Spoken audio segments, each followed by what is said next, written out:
Pasmado.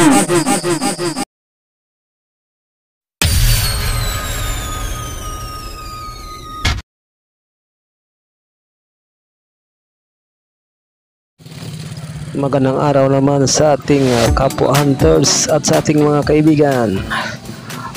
So, linggo na naman, maghahunting tayo kasama ng ating mga kaibigan. Shout out na pala dyan sa grupo ni Wilskin Hunters at sa lahat ng member ng Leon Urban Club. Shout out din kay Barracuda Channel, Nixos Hunting, Aliwas Hunter. So pagdating natin sa ating site, nakita natin na may mga bagong sabog ng mga palay, kaso medyo basa yung lupa, so hindi ito lalapo yung mga ibon sa basa na lupa. So maghahanap tayo ng kahoy na pwede nating babantayan. So ito yung kahoy nating babantayan.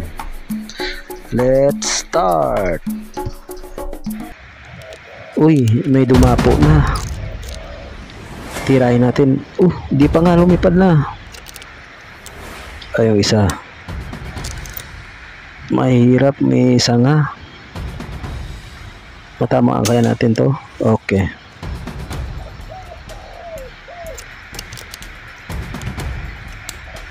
Medyo malayo.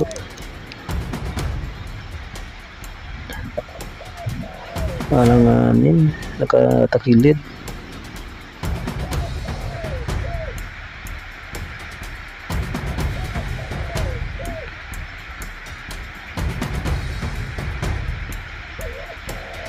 Bahala na, tirahin mo na lang to.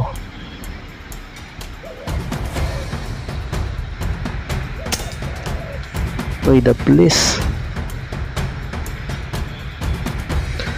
Puro na nakatakilid yung posisyon ng mga ibon sa atin.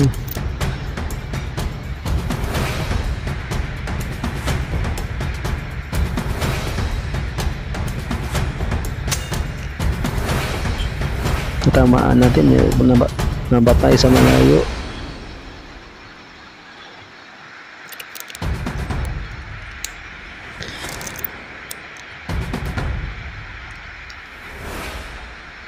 Ito pa yung isa.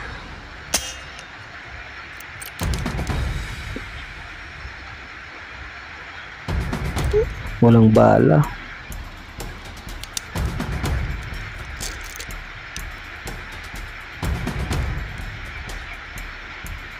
Second try. Okay.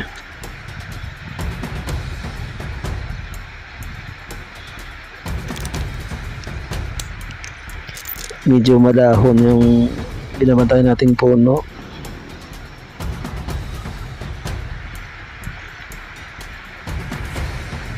Mahangin pa. Okay.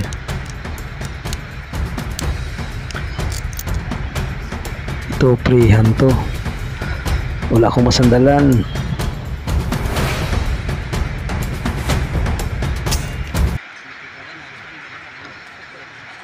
So, alas 2 na ng hapon, kaya nag-session na kami umuwi.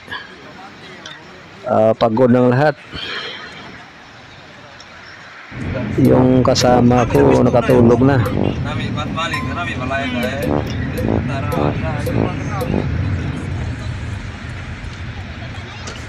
Dadaan muna tayo sa shop ni Master Entry bago umuwi.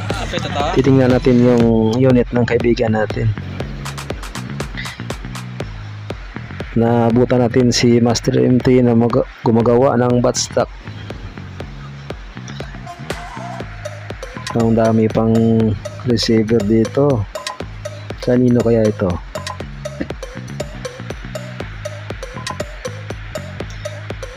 Ito na ang unit ng ating kaibigan. Kulay green. So isang linggo na lang siguro makakuha niya na to. Pasmado Hunters, kulay green.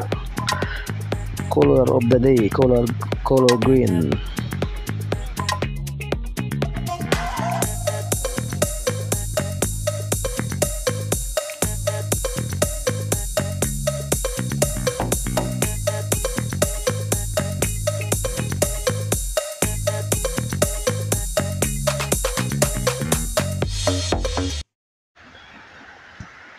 Bago tayo umuwi, magmerinda muna tayo. So order tayo ng lomi. Masarap yung lomi nila dito. Malapot yung sabaw.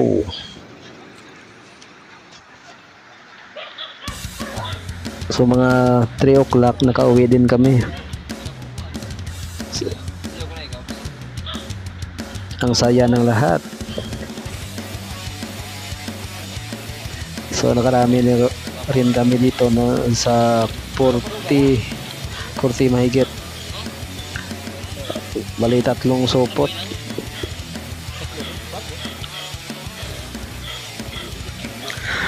Pinagbigyan rin tayo ng panahon, hindi umulan. Mula umaga hanggang hapon, hanggang nakauwi kami hindi umulan. Kaya solid na yung biyahe namin. Masayang lahat.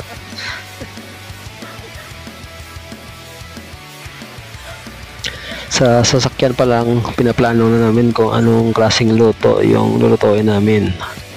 So sawa na yung lahat sa adobo. So gagawin na namin daw na kilawin. Ipiprito muna namin at saka gawing kilawin. First time namin to na gagawin.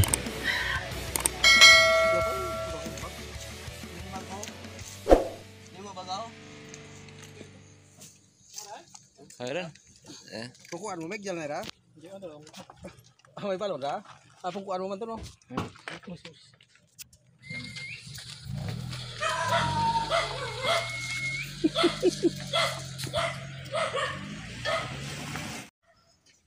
Abi mga best friends ko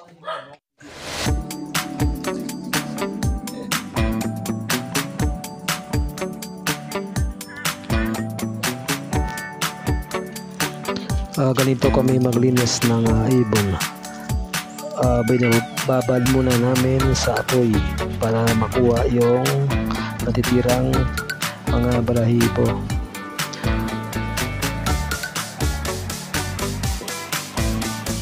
So ang gagawin namin dito, hatiin sa gitna at saka ipiprito, tapos gawing kilawin. So madaming mantika para maging crispy. Dapat maraming mantika. Bago namin prito, inugasan namin ito ng mabuti para hindi malansa.